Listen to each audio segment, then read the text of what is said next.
Kita persilahkan buat pemateri kita kepada yang terhormat Dr. Andri Sigit. Kemudian mohon dipersilahkan. Terima kasih. Selamat pagi. Assalamualaikum warahmatullahi wabarakatuh. Salam.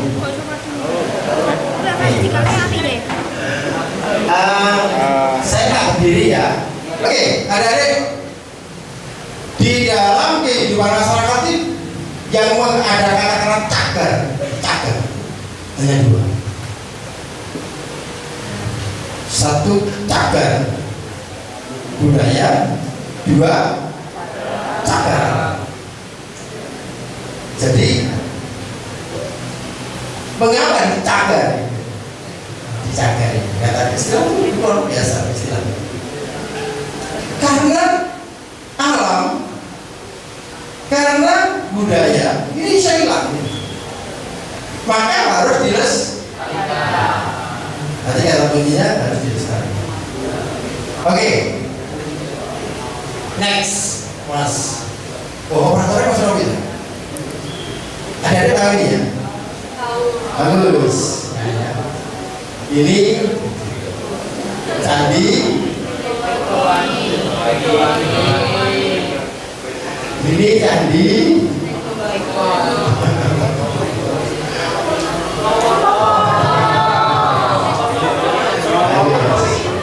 Ada udah pernah sana? Masa kita punya seperti itu aja lah yang belum pernah sana. Tapi sudah sampai ke Borobudur, cuma sampai Prambanan. Di lingkungan kita belum. Paham ya? Bagus. Oke, next, Mas. Next. Ada lagi? Luar biasa, luar biasa. Dua candi yang masih bisa kita nikmati di samping Candi Ndoro ya, ada Surowono dan Degowaru. Dan kita bisa nikmati, kita bisa belajar di sana tentang peninggalan dari masa lalu. Dan itu luar biasa. Next, Mas. Ada lagi? Yang tahu kan? Ini adalah salah satu kepala ya dari Bodhisattva. Jadi patung Buddha itu ada dua, patung Buddha dan Bodhisattva. Ada di tahu ini patung Bodhisattva kepalanya saja. Ini diketemukan di daerah mana? Oke, terima kasih. Diketemukan di daerah. Saya bawa sesuatu tadi. Ada nama. Artinya adik siapa? Vivi. Luar biasa ya, sudah mengikuti perkembangan yang ada dari. Siapa tahu nanti yang lainnya ada, masih ada mungkin saya kata ya. Tas yang kan itu kan tasnya apa namanya? Siksa keluar sendiri tuh. Tasnya Doraemon. Diambil barang ini aja. Oke, next. Nah, ini salah satu peninggalan di Adan-Adan yang sangat terkenal, yang kalau masuk ke suatu lokasi candi begitu biasanya di atas itu ada raksasa itu ya, gambar bentuk namanya kala. Kira-kira namanya ini apa? Namanya apa ya? Ini di Adan-Adan sudah pernah ke sana? Belum. Ini loh. Nah, besok sana. Namanya Makara. Sini. Namanya Makara. Karena tasnya Doraemon kelihatannya masih ada kelihatannya. Oh masih. Oh gitu. Adik siapa namanya? Bagian dari SMA 1 saya. Terima kasih, sukses. Namanya Makara. Kalau ini belajar Makara, belajar Kala tuh ya kuliahnya ya harus di prodi pendidikan sejarah seperti masih berkembang. Oke, next. Ini Makara ya. Nanti biar di pada waktu besok di sana biar dijelaskan di sana apa sih Makara ini. dan biasa-biasanya next. Nah ini ya, ini kalau kita besok ada di jual sini mungkin ya. Di sini ada paku torkrot. Sebenarnya ini dua rapala ya, yang ada di daerah sekitar SRG ya. Nah ini salah satu hiasan dinding yang menghiasi cat bangunan suci yang sering disebut relik. Relik cerita, karena ada relik tidak cerita untuk menghiasi, ada relik cerita. Nah, ini yang banyak kita bisa kita pakai. Ini relik tentang Sudamala, itu raksasa itu yang namanya Durga, yang di depannya itu ibunya Pandawa, namanya Kunti. Ya. Oke, nanti kalau ke sana besok dijelaskan ini. Besok ke sana kan. Next. Nah ini adik-adik, ini relik juga yang sangat luar biasa yang ada di Surowono. Ya, di Surowono, seorang petapa yang digoda oleh wanita-wanita. Ini relik cerita apa ya kira-kira?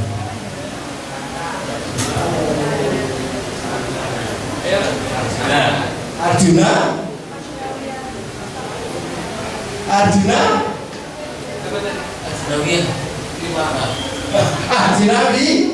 Bagus sekali. Oke.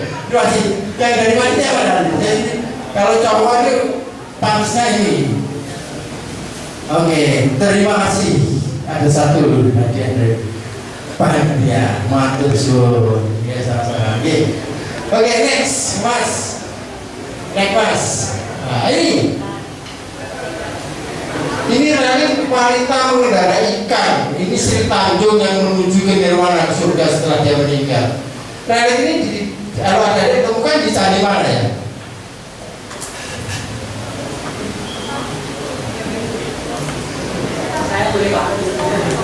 Jadi Surowono, terima kasih. Oke, luar biasa. Masih ada nggak ya? Oh ada. Yang ini kantong Dora. Terima kasih. Oke. Sekarang saya akan berbicara. Apa itu cagar budaya? Adik-adik hanya saya minta nanti membedakan. Oh ini cagar budaya ini. Oh ini cagar budaya ini. Oh ini cagar budaya ini. Oh ini cagar budaya ini. Oke, next, Mas. Adik-adik untuk cagar budaya itu diatur di dalam Undang-Undang tahun 2010 nomor 11 tentang cagar budaya yang memperbarui undang-undang sebelumnya. Karena sudah diperbarui karena sebelumnya.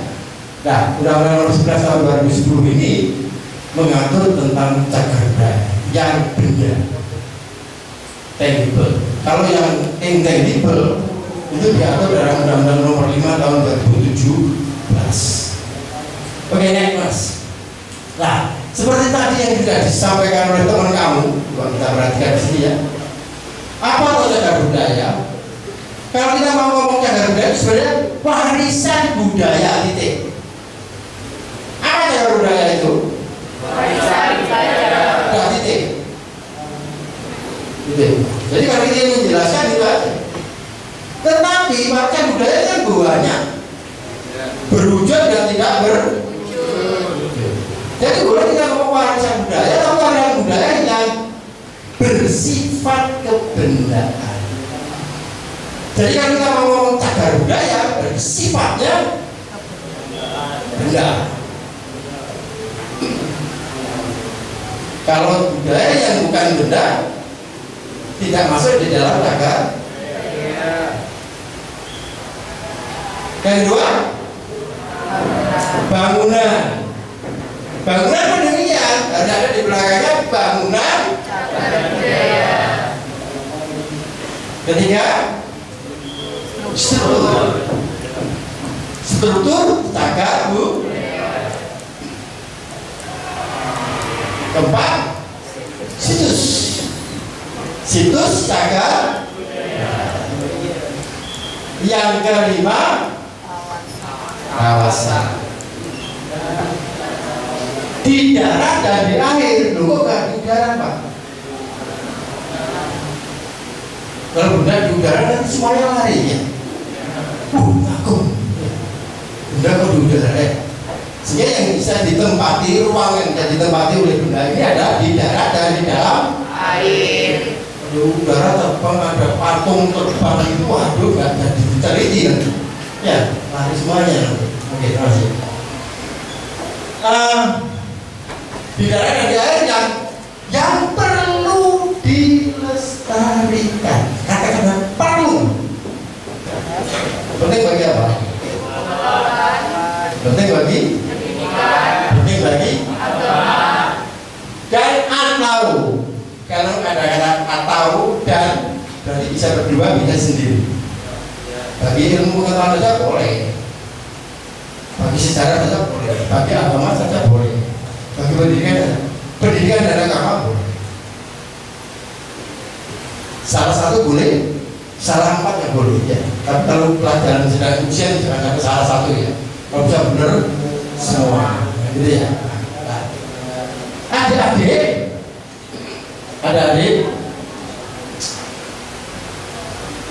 untuk menjadi cagar budaya, ini harus melalui yang namanya proses penetapan. Ini saya ngomong undang-undang. Jadi melalui proses penetapan. Adik-adik paham kalau ditanya apa sih cagar budaya itu? Warisan budaya. Dan kalau dia tanya lagi, yang bersifat kebudayaan. Dia tanya lagi, macamnya yang mana? Ya, dia tanya lagi, apa sih benda? Coba ini karena ini yang mau diundangkan kita cermati. Benda cagar budaya itu benda alam, artinya bukan buatan manusia. Benda alam. Apa saja benda alam, apa saja?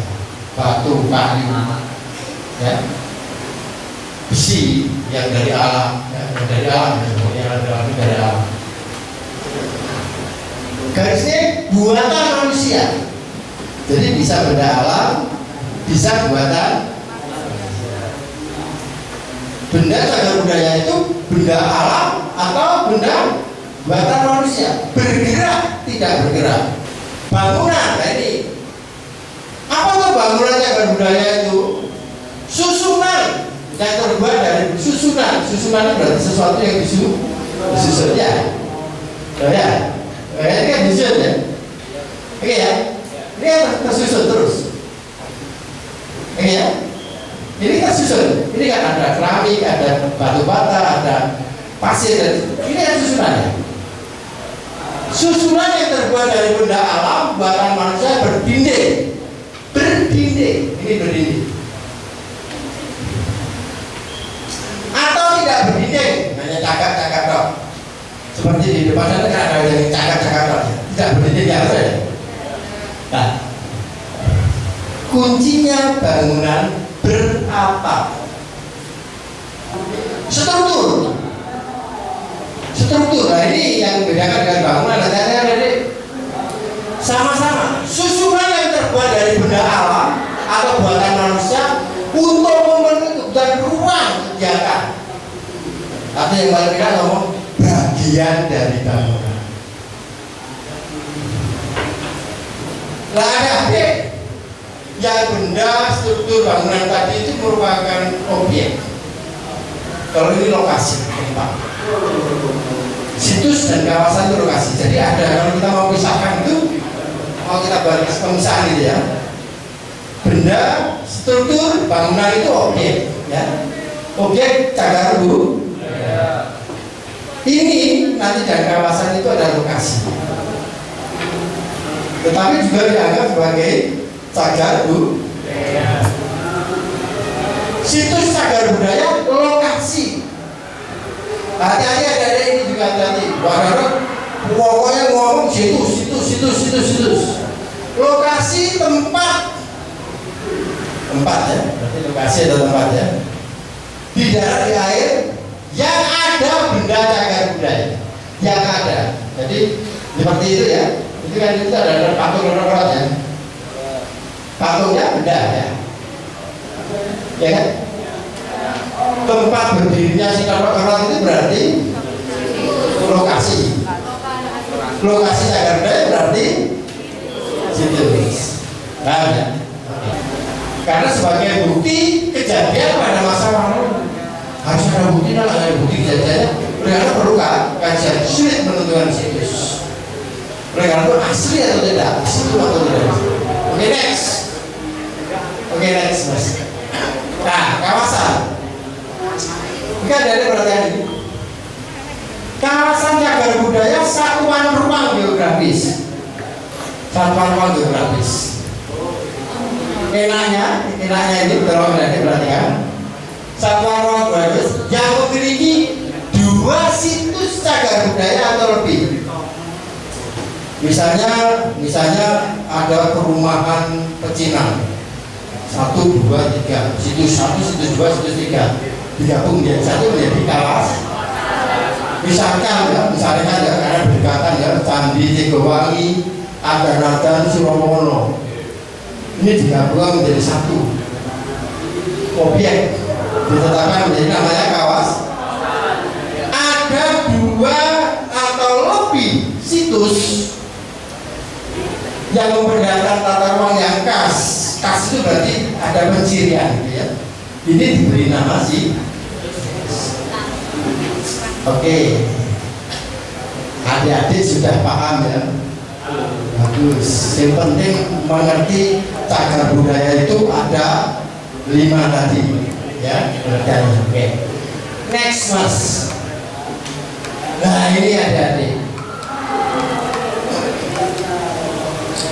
Jika demikian kriteria cagar budaya itu sebenarnya ada kriterianya. 1 benda, 2 bangunan, 3 struktur, 4 situs, 5 kawasan.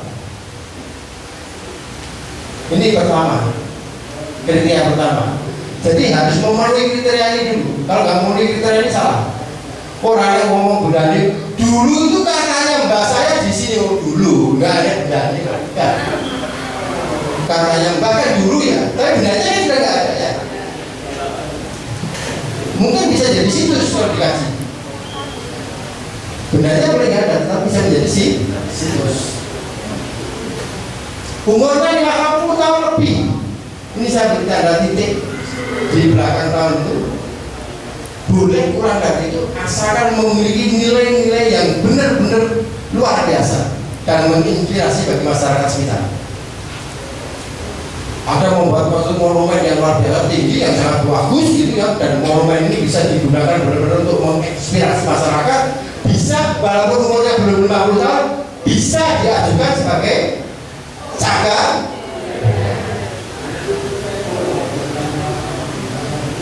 Ya, nilai penting. Sejarah, ilmu pengetahuan, pendidikan, agama, kebudayaan memenuhi. Ada ini berarti kan semuanya saja tolong diperhatikan ke depan, di layar, di bawah saya tulis ODCB. Semua benda, bangunan, situs, struktur yang memenuhi kriteria disebut dengan objek diduga ya, objek diduga cagar. Ini kalau sudah dicatat oleh dinas, misalnya diusulkan di dalamnya semua. Perhatian, loh bagaimana yang tersebar dan sebagainya itu yang memenuhi kriteria disebut dengan objek diduga cagar. Coba adik-adik besok kan ada banyak sekali ada-ada itu yang belum ditetapkan. Ini namanya objek diduga cagar. Nah, kalau sudah melalui proses penetapan baru namanya.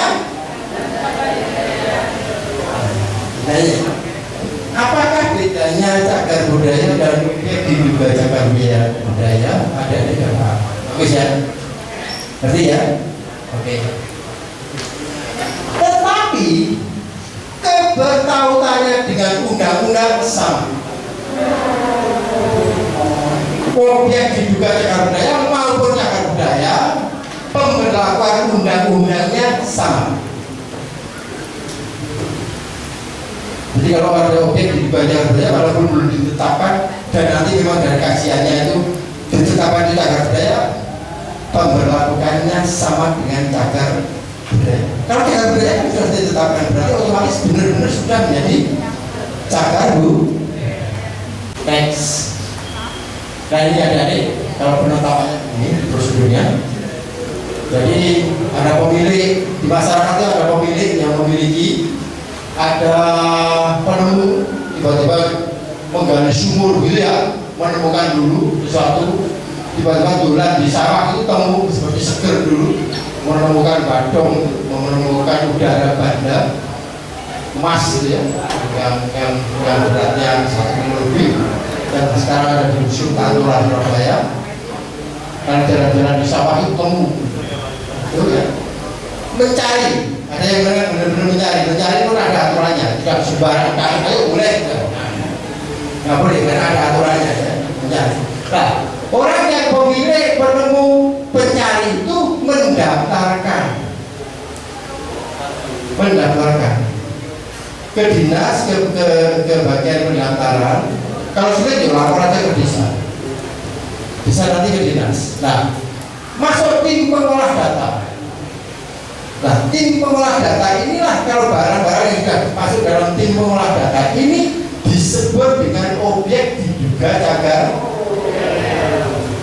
pengolah data. Baru masuk tim ahli. Setelah dikaji oleh tim ahli, baru diadakan rekomendasi ditetapkan. Nah, kalau sudah ditetapkan ini namanya cagar budaya. Bangunan benda struktur ini harus kita jaga. Ya. Dari kehancuran ke musnahan, hilang tanpa bekas ya. Dengan cara lah kegiatan pelindungannya itu ada kegiatan penyelamatan, ada kegiatan pengamanan, ada kegiatan zonasi, ada kegiatan pemeliharaan, dan ada kegiatan pemugaran cagar budaya. Jadi kalau kita jelaskan satu persatu ya itu, bagaimana penyelamatan itu, bagaimana pengamanan yang dilakukan, bagaimana zonasinya, pemberdayaan cagar budaya untuk kepentingan sebesar-besarnya, kesejahteraan rakyat dengan tetap mempertahankan kelestarian. Silakan mau dieksplor, mau dimanfaatkan, mau digunakan apa saja, dan bisa dipidana dengan pidana umum. Pidana CP, undang-undang CP dan umum. Contoh pasal 106 ayat 2. Sanksi apabila sebagai penada. Nah ini ya, penada itu kan kita nggak tahu ya, kita punya duit, ada orang menemukan ya, atau orang mencari ya, atau orang mencuri, kita nggak tahu ya, kan kita punya duit, datang ke rumah kamu, aku nemu, dibeli, ketahuan, lu kita bikin ya, karena kita punya uang kita bikin. Ini penada. Saya tunggu di prodi pendidikan sejarah. Ya, saya tunggu di prodi pendidikan sejarah untuk menjadi orang hebat.